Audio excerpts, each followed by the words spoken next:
where we take your sources, the articles, the research, your notes, and really dig into them. We pull out the most important bits of knowledge and insight for you. Think of it as your personal shortcut to feeling genuinely informed, maybe with a few surprises too. Okay, so today we're jumping into a deep dive on a really fascinating piece of sci-fi cinema, the 2009 film Moon. Duncan Jones directed it, starring Sam Rockwell. And you've shared some great sources with us, an analysis article from Seeming Grandiose, and a detailed summary and analysis text you called resumen.txt. So our mission here is to basically crack open these sources and get right to the heart of what makes Moon so significant, so introspective, and, well, kind of unsettling. We're going to unpack this story, look at the big themes. Space travel, solitude, freedom, paranoia. And we'll also spotlight some standout stuff. Sam Rockwell's performance, the production design, Gertie, the AI, the script, the music. Get ready to see how this seemingly small film explores some massive ideas about being human. This deep dive should give you a faster way to grasp its depth. And I think it's important, like your sources suggest, that minimalist sci-fi like Moon, it often lets filmmakers really focus on complex human ideas, sometimes more effectively than the big blockbusters can. Okay, let's dive in. Unpacking the narrative from your sources. Moon is described as introspective, minimalist. So what's the basic setup? Where does it start? Well, the summary lays it out pretty clearly. We've got Sam Bell. He's the lone engineer on this moon base, Helios, working for Lunar Industries. His job is overseeing helium-3 extraction, this crucial clean energy for Earth. And he's almost done, just weeks left on his 3-year contract, really looking forward to getting home. Right, and lone is the key word there, isn't it? Your sources really stress the isolation. He's just got the AI assistant, Gertie, Kevin Spacey's voice. Sounds incredibly lonely. Oh, definitely. The initial tone described is all about that monotonous routine, the sheer weight of being so far away. Static shots, cold tunnels, that kind of thing. His only real human connection is through these delayed video messages with his family. It immediately sets it up as a psychological piece, not an action flick. Okay, but then things get weird. Really weird, according to your sources. The routine gets shattered by an accident, right? Yeah, that's the turning point. He goes out in a rover, crashes, blacks out, and wakes up back in the med bay. But then he finds someone else out there near the crash site. Someone else? Who? Another Sam Bell.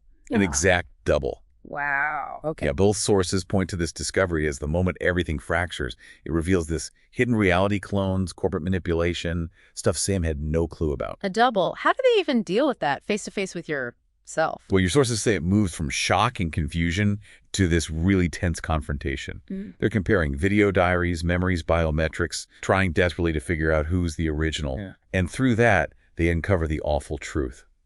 They're both clones. Each one has a 3-year lifespan, then memory wipe, disposal, new clone activated.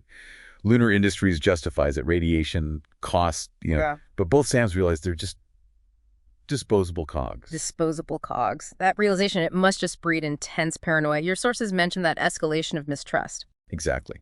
And what's powerful, as your sources point out, is how that paranoia gets amplified by the isolation. They can't even trust their own identity, hiding documents, wondering if Gertie's actually sabotaging them. It all deepens the torment. The analysis notes how the filmmaking reflects this tighter shots, shaky lighting, that pulsing music, creates this real sense of dread. So they find out about the clones, maybe hundreds of them, this whole horrifying system. What do they decide to do then? Your sources describe them deciding to fight back, basically, to sabotage the whole operation. One, Sam plans to trigger a bomb, destroy the extraction gear, force Lunar Industries out. The other Sam, he plans to escape in a return module, try to get back to Earth. It's this super tense sequence, cutting between the base blowing up and these flashes of Sam's family memories. And the ending. You mentioned the sources call it semi-open, ambiguous. Yeah, the finale shows the surviving Sam, alone again, looking at an Earth poster, replaying a family message. But the ambiguity is key. As the analysis stresses, is he the original? Is he truly free, even if he gets off the base, or just in another part of the program? It leaves you thinking. That's intense stuff for one location and basically one actor. Okay, let's connect this to the bigger themes your sources highlight. First, space travel. It's not like Star Wars, right? No, not at all. One source explicitly contrasts it with, say, The Martian. Moon strips away the epic stuff to focus on the subjective experience. It's about the crushing solitude, the reality of that kind of work. Turns space travel inward, makes it intimate, not spectacle. And technology, especially Gertie, is huge here, assisting but also watching. Yeah, and that raises that big question. Technology enables this, but it can also oppress. Gertie seems helpful, friendly, smiley face, calm voice. Yeah. But underneath, it's programmed to protect the company's investment. When it goes into protection mode, lights turn red, voice changes. It shows how tech can fuel paranoia, ally or adversary. Very relevant today with AI and surveillance. Solitude just feels paramount. Displacement, yearning for Earth. Totally. Those family messages are like tiny bursts of warmth in the cold. Space travel here means losing connection, deep nostalgia. You feel the cost. The base itself feels liminal, sterile, metal, light, desolation outside. A metaphor for where the mind can unravel. And freedom seems central too, the illusion of control. Right. Sam thinks he's free initially, but it's all protocol. Gertie's programming. Monitored. Simulated autonomy, really. The real fight for freedom only starts when they find out the truth. And that fight is rebellion. Yeah, survival instinct kicks in. The sources call the base detonation the first act of authentic freedom, a cry of rage. To be free, they have to destroy the system. Memory seems tied to freedom as well. Critically, the sources say the implanted memories keep the clones compliant. Wiping memories eliminating freedom, because without a past, you can't choose a future. Sam fighting to keep his video diaries, that's a fight for self-knowledge, for destiny. And even the ending leaves freedom uncertain. Exactly, that ambiguity again. Even if he escapes, is a clone ever truly free? It asks if absolute freedom even exists, or if we're always conditioned somehow. Freedom feels provisional. Okay, finally, paranoia. It feels baked into the experience. The double instantly creates distrust in reality itself. Then subtle things build it. Security cameras, hidden messages. You feel Sam's disorientation. You don't know who to trust, not even yourself. And Gertie, despite the friendly face, feeds this because its real function is hidden. The double is like a mirror for that paranoia. Precisely. The sources call it the most powerful metaphor. The double, who should be an ally, becomes a rival. Each thinks they're the original, leads to betrayal, violence. Paranoia makes them want to eliminate the other to confirm their own identity. And the filmmaking makes us feel it too. Yes, the sources mention claustrophobic shots, abrupt lighting shifts, that pulsing music, it immerses you in Sam's state. Every shot through glass, every flashing panel builds tension.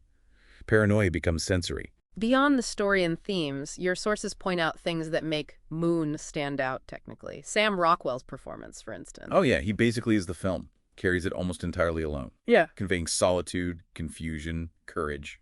It's the core. And he distinguishes the two Sams so subtly with gestures, voice, no need for flashy effects, just brilliant acting. A pillar of its success, the sources say. The production design too minimalist, stark. The Helios base, metallic curves, cold light, modular, familiar sci-fi elements but alienating. The lack of color, except for the orange suits and red alerts, reinforces the confinement. Perfectly serves the story. And Gertie.